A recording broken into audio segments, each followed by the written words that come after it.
Hello friends, कैसे हैं आप लोग। सबको मेरा नमस्कार। सतगुरु कबीर साहब जी के अनमोल दोहे और अनमोल विचार इस प्रकार। साकट का मुख बिंब है, निस्सत बचन भुवंग, ताकि औषध मौन है, विस्मय व्यापयंग। इसका अर्थ इस प्रकार है। हमारे सदगुरु कबीर साहब जी कहते हैं, समझाते कि इस संसार में जो नुगड़े व्यक्ति होते हैं, उनका उस व्यक्ति का मुख सर्प के बिल के समान होता है, सांप के बिल के समान होता है, और उसके वचन भी सर्प की तरह ही होते हैं। और उसके जो विष रूपी वचनों की जो एक ही दवा है, उसके उस व्यक्ति के उसके विष रूपी जो वचन बोलता है, उसकी बस एक ही दवा है, और वह है दवा मौन। कि तुम उसके सामने हमेशा मौन रहो, कुछ भी उत्तर मत दो। और क्योंकि दुष्ट व्यक्ति वाला बस स्वभाव वाला जो दुष्ट व्यक्ति होता है, उसका स्वभाव बहुत तीखे वचन बोलता है। क्योंकि वो चुप, अगर तुम उसके वचनों का उत्तर दोगे तो तुम्हें भी वो डस लेगा। इसीलिए उसका स्वभाव, सर्प के दुष्ट व्यक्ति का स्वभाव बहुत बुरा होता है। तीखे वचन बोले तो तुम चुप रहो, उसके वचनों का उत्तर मत दो, हमेशा मौन रहो। अंगे सदगुरु कबीर साहब जी का एक और अनमोल दोहा इस प्रकार। गगन मंडल के बीच में तैवा झलके नूर, नुगरा महल न पवाइए, पहुंचेगा गुरपुर। इसका अर्थ इस प्रकार है। हमारे सदगुरु कबीर साहब जी कहते हैं, समझाते हैं, इस संसार में प्रत्येक प्राणी के मन में अविनाशी अविनाशी परमात्मा का दिव्य प्रकाश झलक रहा है। जो भी इस संसार के हर प्राणी के मन में जो परमात्मा है, अविनाशी परमात्मा नासी है। परमात्मा का दिव्य जो है, शक्ति जो है, प्रकाश जो है, झलक रहा है।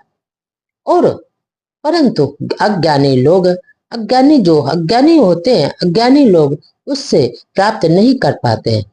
जिनके पास ज्ञान नहीं होता, बुद्धि नहीं होता, उस परमात्मा को नहीं देख सकते, उनका ज्ञान नहीं पा सकते।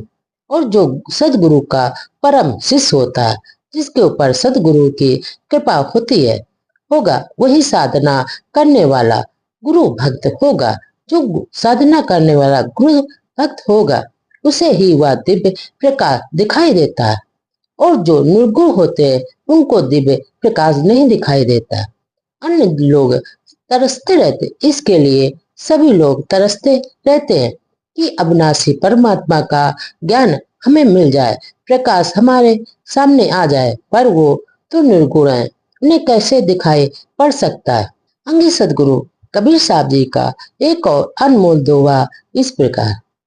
ऐसा कोई ना मिला हमको दे उपदेश, भव सागर में डूबते कर गए काड़े केस।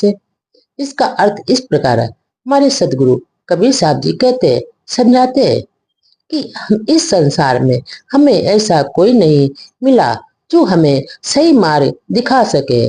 मार्ग से भटक कर अज्ञान के मार्ग पर चल रहे जो है, वो हमें सही मार्ग पर दिखा सके। क्योंकि हम भटक अज्ञान के मार्ग पर भटक रहे हैं, और हम खुले भटकों को ज्ञान का उपदेश भी दे रहे हैं। हम भवसागर में डूबते जा रहे हैं, डूबते असहाय निराधार के केस सिर के बालों को कहा गया, पकड़कर बचा ले। संत पुरुष की यार से संतों की ही ते, लखाच चाहे अलग को उन्हीं में लगे ले दे। इसका अर्थ इस प्रकार है।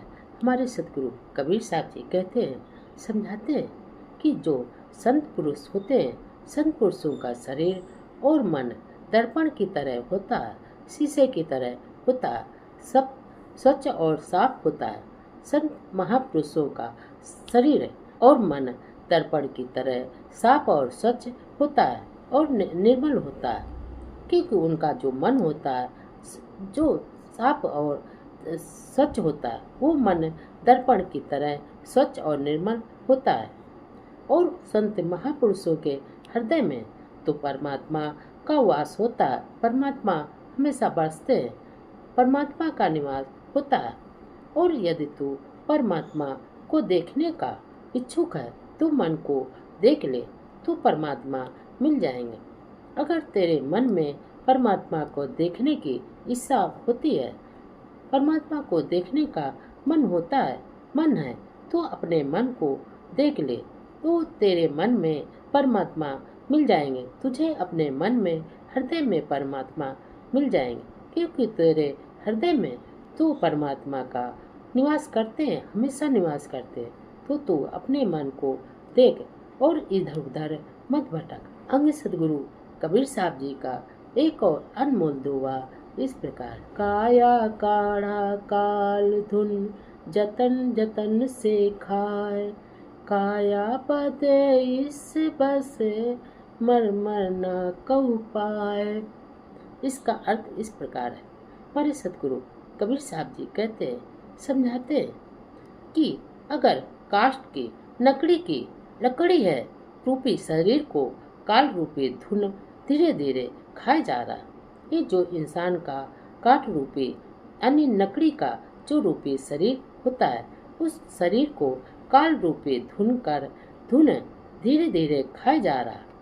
और इस शरीर के अंदर हृदय में जो ईश्वर का निवास होता है, परमात्मा का निवास है, यह मर के या मर्म का रहस्य कोई नहीं जानता है। क्यों जो हृदय में ईश्वर का निवास करता है, उसका यह ज्ञान किसी को नहीं पता है, कोई नहीं जानता है।